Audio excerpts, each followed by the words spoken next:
back to coverage of Super Bowl 47, live from New Orleans on SiriusXM NFL Radio. This is The Opening Drive with Bob Papa, Ross Tucker, and Amani Toomer. SiriusXM NFL Radio, so glad you could join us here on Radio Row on a Tuesday. Bob Papa, Amani Toomer, Ross Tucker, and we are having a good time talking about things, and we got Kerry Rhodes all set. Kerry Rhodes joining us here on the program, a friend of The Opening Drive on SiriusXM NFL Radio from his days back with the Jets, and he joins us here on the show this morning. Kerry, Bob Papa, Amani Toomer, Ross Tucker, how are you, buddy? I'm doing good, man. How you guys doing? We're doing fantastic, Kerry. Good to talk with you. What do you think so far of the changes being made out there in Arizona? Oh man, it's a lot of them. I mean, it's a whole revamped staff, and when you have tough seasons like we had last year, there's going to be changes, and it's part of the NFL. And you just have to be excited for the new chances and the new opportunities, and that's where I am right now. How frustrating is it, though, Kerry, that you guys did your job, the defense did a fantastic job, yet you don't get to have your coordinator, Ray Horton, come back? I mean, I would be frustrated if I were in your shoes. No, that was the most frustrating part of it. I mean, you get going with somebody and you have success with a coordinator like Ray, and a lot of the guys left him. He was a prime, a very good candidate for to at least stay there, but also have a head coaching job. So for that situation, it was tough. I mean, I'll definitely miss him. I still talk to him. I talked to him a couple of days ago, but just he'll always be somebody that's in my corner and somebody that I can talk to and go to for anything that I need. So I mean, he'll always be on dock for me. Kerry, I guess the one good thing, at least, which speaks to the character of your new head coach, Bruce Arians, is sort of the comments that I read from Coach Horton. Was Arians actually called him and said, "Hey, if I get the job, Ray, you're not my guy. I'm going to go in a different direction." And Horton said, "I really respected that because he didn't make it sound like it came from above and he had me twisted in the wind. He told me straight out, Ray, if I get the job, I'm going to go in a different direction." So at least you know that Bruce Arians is going to be a straight shooter. Yeah, that's the thing that you like about any head coach. You want a head coach that's going to, whatever he says, it goes, and he's going to stick with it no matter what the situation is. And like you said, be a straight shooter, tell you exactly what he wants and what he needs from you on the field and off the field or whatever the situation calls for. And when you have a guy like that, you can respect him. I mean, you may not always see eye to eye, but it really doesn't matter. He's the head guy. He runs the show, and he tells it like it is, and you know what to expect every day, and that's always a plus. Now, you play with one of the best receivers in the league, and Larry Fitzgerald. And how impressed are you about the way he's handled the last 2 years? Because everybody knows he can catch, everybody knows he can, be a dominant receiver. But when there aren't pieces around him for him to be able to use his ability, and for him to keep it together and still be positive, how much more do you respect him for that? Well, I respect him a lot anyway, but I mean it's tough for him, but it's tough for all the other guys that are working too. He's our best player on the team, but he's also a guy that understands that without the quarterback, without the O-line, without the running back, without everybody doing their job, he's not going to be that effective. So I mean, he has to be a professional about it, and he's done a good job of doing that. And it just makes it tough when everybody goes out and works hard, but you're not getting the results you want. So it's tough on a lot of ends, on a lot of fronts. Now, how do you deal with, your defense was up there? You could put your defense against any defense in the league, and then because of the fact that your quarterback situation is so thin, let's say, how frustrating every week are you thinking, man, if we just had a quarterback, we would be in the mix?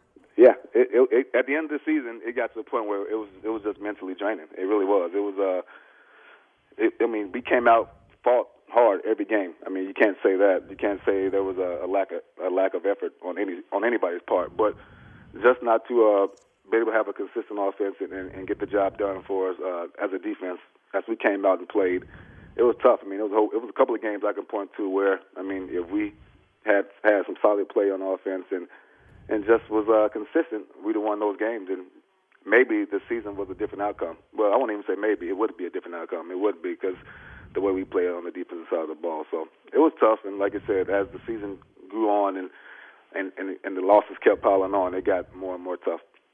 Well, the elephant in the room is, regardless of who you have as head coach, you're still going to need to fill that quarterback position. Yep. So now that Bruce Arians is coming in with the new staff and all that, I don't think it's going to change anything unless you get that quarterback position. And how much are you guys thinking on those same lines? Yeah, I mean, it's a quarterback-driven league now, and it's to win, you got to have somebody in that quarterback position to at least solidify it. I mean, it doesn't have to be Tom Brady. I mean, you just have to be somebody that can come in and stabilize that position and not make turnovers and give us a chance to win. Don't be the reason that we lose, and that's the situation we're looking at right now. I mean, Kevin played well when he was in last year. I mean, I think we were 4-0 at the time, and when he got hurt, I think we ended up being 4-1. We lost the first game, but he was a stable guy, and he's a guy that can come in and make plays, and he also played well enough to help us win in some games last year. So, I mean, it's going to be interesting to see what they do as far as will they give him another chance to take the reins or will they make changes. But I'm just part of that process, too. I'm trying to see what goes on and just see and sit back and see what the new staff has going and what they conjure up. So in your locker room, you have confidence in Kevin Kolb? Hey, when I can say that right now. I mean, like I said, he was when he was playing, we were winning, and that's that's the facts. That's the truth. Kerry, I know it's been a couple years now, but I was hoping for our listeners you could just explain the biggest differences between being a New York Jet and an Arizona Cardinal, and which you prefer, just in terms of the environment. Because they're very different. I mean, you know how it is, Kerry. When you're with the Jets, people are always talking about you. With the Arizona Cardinals, people are not talking about you as much. Yeah. I've been on the back burners a little bit. A little bit in Arizona. But you know what? I mean, the living out here is great, man. The fans are great. They, before I got here, they were experiencing winning teams and winning seasons, and they were getting past that hump of being a team that didn't make it to the playoffs perennially. So when I got here, it was tough to get back to those, to not making it to where we want to be and being a winning team. But, I mean, the fans out here are great. The living's great. And, New York is New York. New York's tough sometimes. And when you're not winning out there, it's a big deal. And out here, it's a big deal as well. But I think they understand a little bit more than in New York. They're a little bit more patient out here. Kerry, one of the things that you've always been very involved in away from the football field is charitable endeavors. I know you've got a foundation. Tell us a little about some of the stuff that's going on with your foundation and how fans can get involved with it. Yeah, it's the Kerry Rhodes Foundation. Man, I started it back in 2005, and it's always been something I've been fond of and wanted to be a goodwill ambassador, so to speak, to help out other individuals that need it. For me, I've been blessed to make it and put myself in a position to help others, and that's what I do. And now I'm pretty much relaunching it again. I have a new PR team out in LA that's getting everything started and having a big black tie dinner that's going to kick off actually in New York City on May. I don't have the exact date, but you can go to my website kerryrhodes.com and get all the information you want. And if you feel it is a good thing, which it is, you can also make some donations too. So just go out and check it out, kerryrhodes.com, and that's what I'm doing right now. Kerry, what do you do off-season wise? I mean, I know there are guys that say, "Man, I don't do anything for 6 weeks."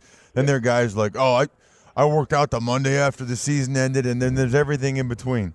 Yeah. I do a little bit of both. As soon as the season was over, I went away. I like to get away and just retool myself and get myself ready to go mentally again. I actually went out to the Dominican for a little while. I have a house out there, so just hung out. And then I got back about like a week later and just started grinding again. I mean, getting my body right and getting back in the weight room, trying to get ready for another long season.